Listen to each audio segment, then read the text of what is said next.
A paz do Senhor, querido irmão, querida irmã, estamos iniciando mais um programa EBD na web. Muito felizes, já chegando perto do fim do trimestre, Deus está nos ajudando até aqui. E hoje nós iniciaremos a lição de número 10, cujo título é O Poder e os Reinos deste Mundo. O texto do dia desta lição, retirado do Evangelho de João, nos diz: respondeu Jesus: nenhum poder terias contra mim se de cima não te fosse dado. É importante que você inicie esta lição com o seu aluno, quem sabe trazendo a etimologia da palavra poder, que também é uma palavra com significados bastante variados. Você pode utilizar um dicionário que tem em casa, ou mesmo procurar na internet. E aí você pode também perguntar ao aluno o que ele entende por poder, pela palavra poder, e depois trazer o significado tradicional que nós encontramos nas literaturas. E é importante fazer esta congruência de informações. Você já inicia a sua aula atraindo a atenção do estudante. Nós já trabalhamos duas tríades, desde a inicialmente proposta, a temática dinheiro, a temática sexualidade, e agora estamos entrando na terceira e última temática, que é o poder. Então, as próximas lições estarão trabalhando esta temática à luz da Bíblia e aplicada na vida do cristão. Então, essa é uma lição importante, introdutória da temática, para que o aluno esteja bastante envolvido e com um conhecimento avalizado para as próximas lições. A síntese nos diz: um dia, os poderosos deste mundo terão de se dobrar diante de quem tem verdadeiramente todo o poder, o Senhor Jesus, o Todo-Poderoso. Hoje, nem todos reconhecem o poderio de Cristo, mas no fim dos tempos, no tempo escatológico, nós sabemos que todos terão que reconhecer que Jesus Cristo é Senhor, para a glória de Deus Pai. Os objetivos da lição sempre são dois: discutir a respeito do poder que impera no mundo, e lembrando aqui a palavra mundo no seu conceito polissêmico, que já foi trabalhado aqui no EBD na web, e geralmente quando estamos falando em mundo aqui, estamos nos referindo ao sistema corrupto que se opõe ao governo de Deus, e conscientizar de que todo poder emana de Deus e que Ele está no controle de tudo, né? O homem luta pelo poder, muitos se embriagam com o poder e são capazes de fazer qualquer coisa para obtê-lo, mas nós sabemos que todo poder verdadeiramente vem do Senhor. E o Senhor nunca o perde, pois Ele não recebe de ninguém, sendo Ele a única e completa fonte de poder. Na orientação pedagógica se traz a sugestão de fazer um júri simulado. Realmente é um recurso pedagógico riquíssimo, porém há um problema dificultador para o júri simulado, que é a questão tempo. Na lição se sugere 25 minutos, mas dificilmente se utiliza apenas essa quantidade de tempo. Então você de repente pode até conversar com o dirigente da escola para tentar alargar o período do ensinamento em classe apenas para essa lição, ou procurar reunir-se com os alunos, quem sabe em outro momento, para desenvolver esse recurso didático. Não perca a oportunidade, é riquíssimo, os alunos saem com o conhecimento bem construído. O júri simulado consiste nada mais, nada menos do que dividir a classe em dois grupos e designar alguém para ser o juiz, ou mesmo você, o professor, poderá sê-lo, e colocar uma temática que deve ser defendida por um grupo e combatida pelo outro. No caso da lição, o que está se colocando como temática é o julgamento do Senhor Jesus. Então, um grupo seria o Império Romano e o Sinédrio judeu, e o outro grupo seriam aqueles que defenderiam o Senhor Jesus. E aí, cada grupo tem que apresentar os seus argumentos bem sólidos, utilizando, inclusive, claro, a Bíblia, pois o júri simulado que estamos utilizando na lição é sobre uma temática bíblica, e, ao fim, o professor terá que ser convencido, o juiz terá que ser convencido de, em um dos grupos, ter tido aí os argumentos mais sólidos e mais convincentes, né? Então, ganha aquele grupo que conseguir convencer o juiz e trazer ou a culpa ou a absolvição daquele condenado. O júri simulado realmente é um recurso didático muito utilizado, até mesmo em ambientes de ensino seculares.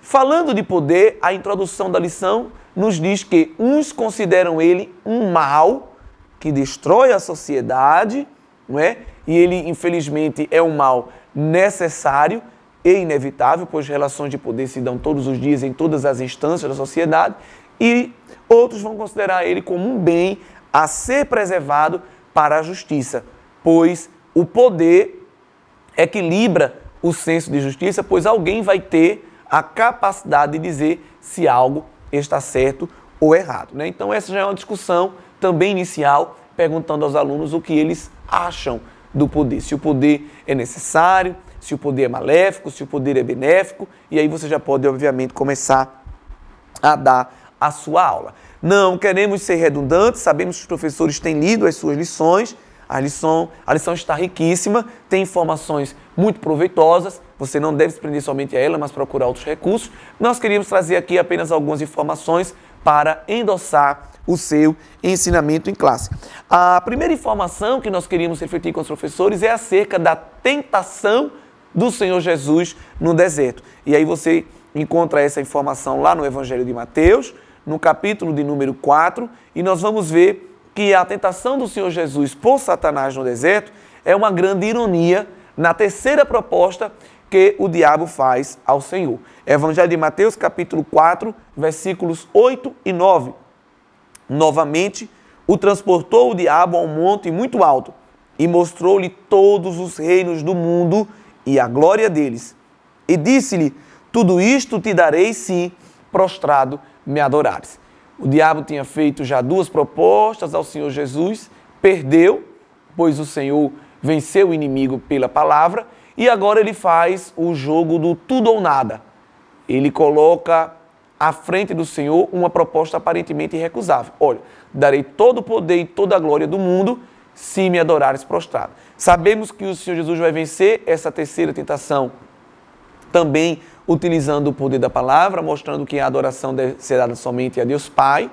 Mas aonde está aqui o interessante dessa situação? Primeiro que o diabo leva o Senhor Jesus para o monte.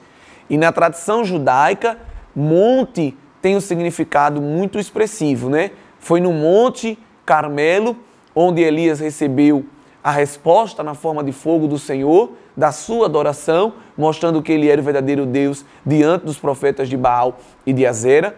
É no monte também onde Abraão vai ter a sua fé provada e honrada, aprovada diante do Senhor, e conhecer que o Senhor é a nossa provisão, não é? Então, nós vamos ver também que no monte o Senhor se revela para Moisés, entregando a ele as tábuas da lei, entregando a Moisés muitas visões e revelações da sua palavra. Então, dentro do cenário judaico, o monte tem uma representatividade muito forte. E Satanás também no monte vai tentar o Senhor Jesus. Mas onde está aqui a ironia?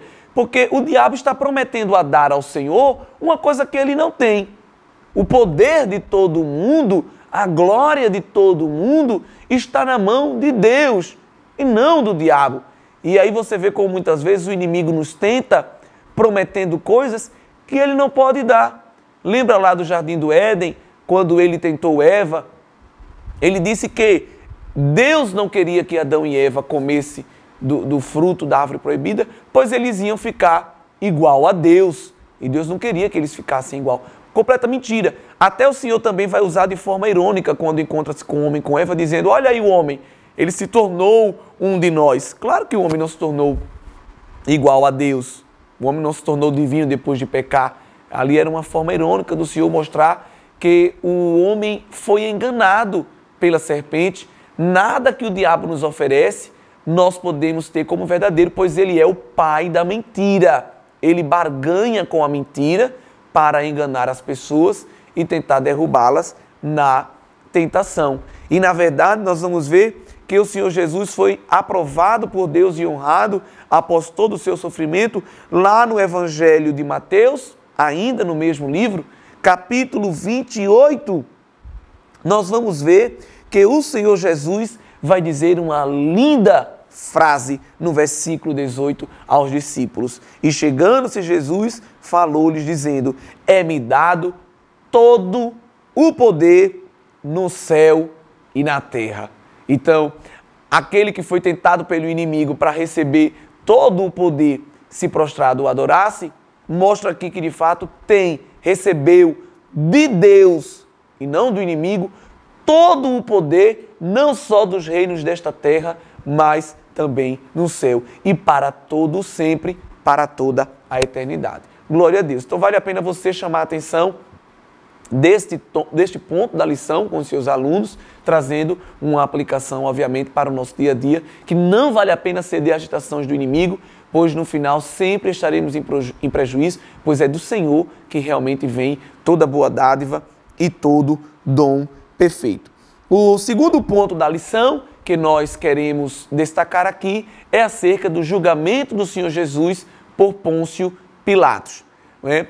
Nós vamos ver que a lição traz um destaque sobre o Império Romano. Você está vendo aí agora no vídeo uma figura que destaca aí um mapa de toda a influência do Império Romano nos tempos do Senhor Jesus. Então, como você pode observar aí, o Império estava bastante difundido no contexto geopolítico daquela época. Nós vamos ver que o Império Romano chega não só no mundo mediterrâneo, mas também lá do outro lado, na Península Ibérica e também no norte da Europa. Então, nós vamos ter aí uma difusão muito grande e, de acordo com o historiador Tácito, o Império Romano era um império violento, era um império poderoso, era um império que não pensava no outro, aonde chegava era para destruir. De acordo com esse historiador, nas suas palavras, eles revolviam até o mar. Eles não chegavam só procurando riquezas e poderio na terra. Até o mar eles reviravam, né? Aqui você vê uma hipérbole na voz do historiador para mostrar que os romanos, aonde chegavam, queriam sugar absolutamente tudo. 3 palavras-chave são tiradas das próprias palavras de Tácito, dizendo que o objetivo principal dos romanos era saquear, matar e roubar. As casas viravam ruína, os jovens eram forçados a trabalhar na construção de estradas pavimentadas, as mulheres, quando conseguiam escapar vivas, eram violentadas a bel prazer dos soldados, a colheita virava imposto, tudo que o camponês colhia entregava para o governo e juntamente com tributos dos seus bens e das suas propriedades. Então, perdia-se tudo para os romanos quando eles chegavam em uma terra, em uma região. E o povo de Israel, o povo de Jerusalém, os judeus viviam sob o jugo do Império Romano na época do ministério terreno do Senhor Jesus, né? Algumas coisas vão nos lembrar isso muito bem, por acaso os famosos publicanos, que eram aqueles judeus que trabalhavam para o Império Romano coletando impostos dos seus próprios conterrâneos. Por isso que judeu detestava os publicanos, porque os publicanos, eles extraíam o imposto com uma taxa ainda mais alta para que uma parte ficasse, obviamente, para eles, não é? Outra coisa interessante em relação a isso, do tempo do Senhor Jesus, era o sentimento messiânico que crescia no povo. Havia uma promessa de que Deus levantaria um Messias, um rei, que iria trazer o império de Deus, iria trazer o domínio de Deus sobre o povo. Só que a visão de muitos contemporâneos daquela época era que esse Messias ia ser um sindicalista, um revolucionário, um rei, um imperador literal que ia destruir o Império de Roma, o jugo de Roma, e instalar essa nova linhagem, essa dinastia vinda do próprio Deus, o que era uma visão errada. Pois o Senhor Jesus, ele não era um sindicalista, não era um revolucionário, não era um governante terreno. Ele veio instalar sim o reino, mas o reino dos céus, o reino de Deus. Por isso que Jesus vai usar muito essa expressão nas suas palavras. Nós vamos ver na história que muitos messias se autodeclararam no deserto, nas regiões próximas ali da Judéia e também de Israel, querendo trazer para o povo de Israel esse império instituído novo para derrubar o Império Romano, não é? Dezenas de falsos messias se levantaram antes do ministério do Senhor Jesus. O famoso Simão é um deles, não é? Então nós vamos ter muitos Messias e muitos deles vão ser mortos pelo próprio Império Romano. Eles não vão conseguir dar cabo da sua missão, vão ficar frustrados no meio do caminho, não é? E o Senhor Jesus, quando chega, se apresentando como Messias, muitas pessoas não vão entender a sua missão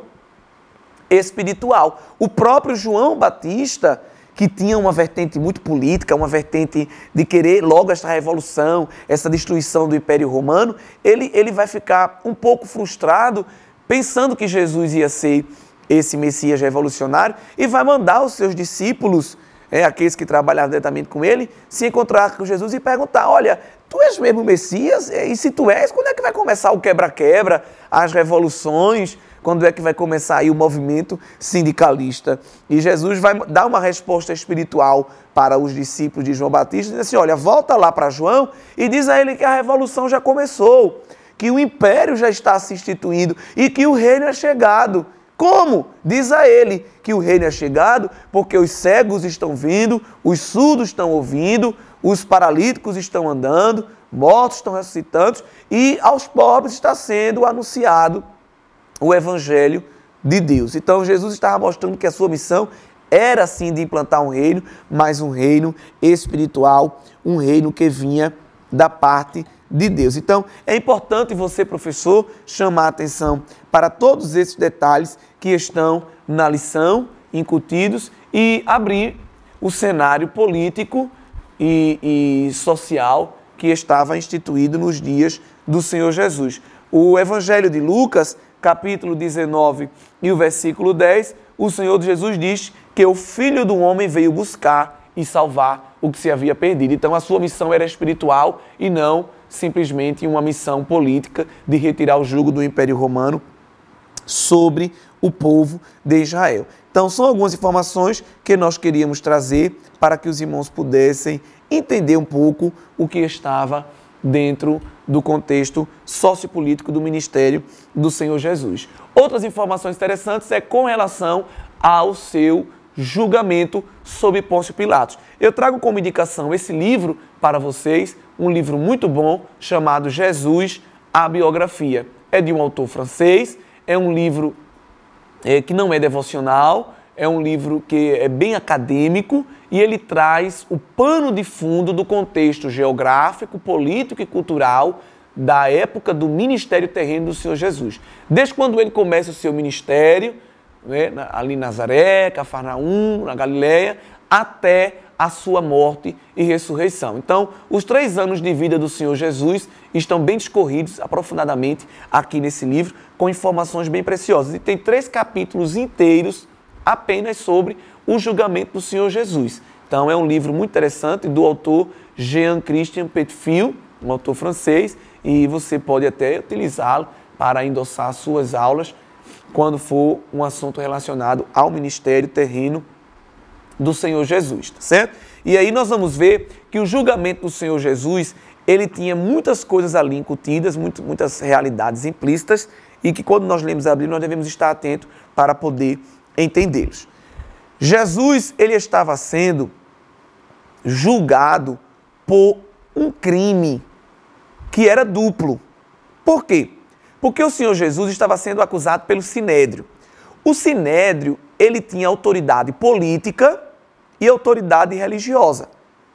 Autoridade política dentro da instituição do Sinédrio e autoridade religiosa dentro da instituição do próprio templo e do ritual de culto. Então, o sumo sacerdote, junto com os sacerdotes, eles legislavam sobre o povo de Israel. Só que eles não tinham autonomia para executar certas penas, como, por exemplo, a pena de morte. Eles tinham que ir até o Império Romano, o governador direto da região, e pedir autorização do governo para executar a pena de morte. De que é que Jesus estava sendo acusado? Jesus estava sendo acusado de ser filho de Deus, de ser o Messias. E esta era uma transgressão máxima da lei judaica, a transgressão de blasfêmia, e que era passiva de pena de morte. Se você vê lá no Pentateuco, em Levítico, capítulo 24 e o versículo 16, nós temos a pena de morte para o pecado de blasfêmia. E aquele que blasfemar o nome do Senhor certamente morrerá. Toda a congregação certamente o apedrejará. Assim o estrangeiro, como natural, blasfemando o nome do Senhor, será morto. Mas para executar esta pena capital, o sinédrio precisava da autorização de Roma. Porém, para Roma, não havia nenhum interesse se alguém estava dizendo que era Deus, o Deus Jeová, o Deus Yahvé, pois essa não era a religião romana. Embora na ideologia romana, quem devia ser adorado era o imperador.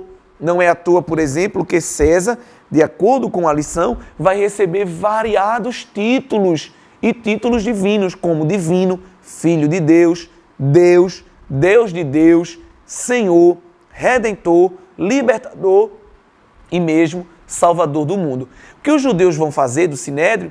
Eles vão fazer uma maracutaia, um arrumadinho, numa linguagem nossa bem nordestina, eles vão fazer uma armadilha para tentar fazer uma congruência entre os seus interesses e os interesses do Império Romano na execução do Senhor Jesus. Então eles vão pegar Jesus, que se intitulava também rei, Jesus que se proclamava como rei dos judeus, que também era uma blasfêmia, um insulto para eles, e vão apresentá-lo diante de Pilatos dizendo, olha, esse camarada aqui, ele é um criminoso, pois ele está se intitulando como rei dos judeus. E aí Jesus estava neste fato cometendo uma transgressão capital aos olhos deles para com o Império Romano. Qual? A transgressão de sedição, de insurreição, de alguém que quer se levantar e tomar o poder. E, naquela época, o imperador era Tibério, um homem também extremamente poderoso e extremamente insatisfeito e intolerante para com o crime de sedição. Qualquer conspiração, ele já estava mandando deletar aquela pessoa do mapa, pois ele tinha muito medo, ele temia muito qualquer insurreição, qualquer pessoa que quisesse se levantar contra ele. Mas eu repito, o interesse de Jesus não era tomar a cadeira do Império Romano. Jesus veio para implantar um reino espiritual, só que os judeus não entendiam isso e usaram as palavras de Jesus contra ele mesmo, dizendo, olha, Pilatos, esse homem ele se declara rei. E se ele está se declarando rei dos judeus, ele está se declarando maior do que Roma, porque quem domina sobre os judeus é Roma. Só que levaram Jesus para Pilatos e Pilatos não viu no Senhor Jesus essa pretensão. Mas aí, na ideia de que ele queria já soltá-lo, os judeus não vão perder a oportunidade, vão ficar desesperados e vão dizer, olha, a gente tem que correr atrás e temos que jogar agora uma outra faceta deste criminoso para a gente não perdê-lo. Já que há a culpa, já que a acusação política não está fazendo efeito, vamos utilizar agora a culpa e a acusação religiosa. Se o crime de sedição não está sendo suficiente, vamos usar agora o crime de blasfêmia. Então disseram a Pilatos, olha, então já que ele não é um insurreto, a gente quer que ele seja crucificado, a gente quer que ele morra, porque ele é um blasfemo em nosso meio. O crime, entre aspas, utilizado contra o Senhor Jesus, foi uma armadilha cheia de falsidade e de mentira, e nós vamos ver isso muito bem no julgamento do Senhor Jesus, que Pilatos vai sair 4 vezes ali do petróleo. Imagine você estar numa sala de julgamento e diante ali do criminoso, e eu saio e falo um pouquinho com os judeus, e daqui a pouco volto e falo de novo com o criminoso. E saio de novo e falo, e cochicho alguma coisa, e volto. Esse foi o cenário do julgamento do Senhor Jesus. Por quê? Porque era na época da Páscoa. E como era a época da Páscoa, os judeus não queriam se contaminar, pois eles queriam celebrar a Páscoa no templo. Então eles não entraram no petróleo, eles ficaram região afastada. Por isso que Pilatos tinha que ficar entrando e saindo. Agora veja, eles queriam manter a pureza cultual, a pureza ritual, cerimonial, litúrgica, mas eram impuros, eram mentirosos, eram falsos, eram dissimulados, eram traiçoeiros, porque estavam levantando um falso contra Cristo Jesus. Mas tudo isso era necessário, obviamente, para que o Senhor entrasse no caminho de Deus para a crucificação. Nós pensamos que Pilatos, aliás, nós não, aqueles que não conhecem a Bíblia, ao ler, podem pensar que Pilatos estava dominando aquela situação, que o Sinédrio estava dominando aquela situação. Mas veja que nem eles estavam dominando, e Jesus, mudo, calado, cumprindo a profecia de Isaías, na verdade é quem estava no domínio de tudo aquilo para consumar o plano de Deus, daí da cruz para a redenção da humanidade. Glória a Deus, aleluia, porque verdadeiramente quem tem todo o poder no céu e na terra e debaixo da terra é o Senhor Jesus, o nosso Deus. Louvamos a Ele por isso, porque mesmo numa situação que aparentemente Jesus era uma vítima, nós vemos que ainda assim Ele tinha todo o poder e toda a dominação. Então nós vamos ver que Pilatos, ele vai reconhecer Jesus como um coitado até, ele até vai pensar em soltá-lo, os judeus é que não vão permitir. Pilatos vai fazer um ato irônico para com os judeus, vai mandar colocar uma manta sobre Jesus, uma coroa de espinhos e vai devolver dizendo, olha aí o rei de vocês. Não é? Aquilo ali foi uma chacota, aquilo dali foi uma balbúrdia, uma zombaria para com o Senhor Jesus e principalmente para com o Sinédrio. Vocês estão falando que ele é rei mesmo, olha aí, ó, que rei indefeso, que rei coitado. E o Sinédrio não vai gostar daquela ação de Pilatos. E vão para cima mesmo dizer, olha, esse homem ele está querendo se levantar. E tu tem que estar atento, não pode soltar esse homem. E agora eles vão jogar Jesus contra Pilatos no sentido de que qualquer coisinha a gente vai avisar a Tibério, a gente vai avisar ao Império. E Pilatos, ele não era o maioral ali, ele era só um governador daquela região e prestava contas, obviamente, a Tibério.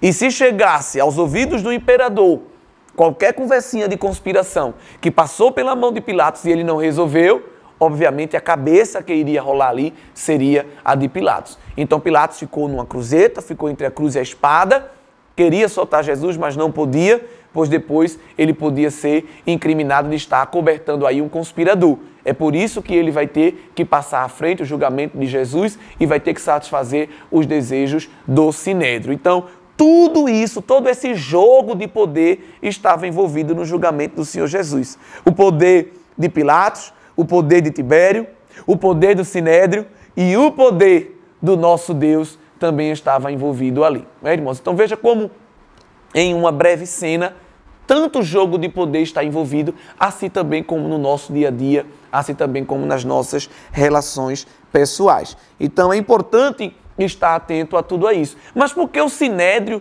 temia ou mesmo se enraivecia com o Senhor Jesus e lançava tanta oposição em relação a ele? Porque o próprio posicionamento de Jesus era um posicionamento de afirmação de poder.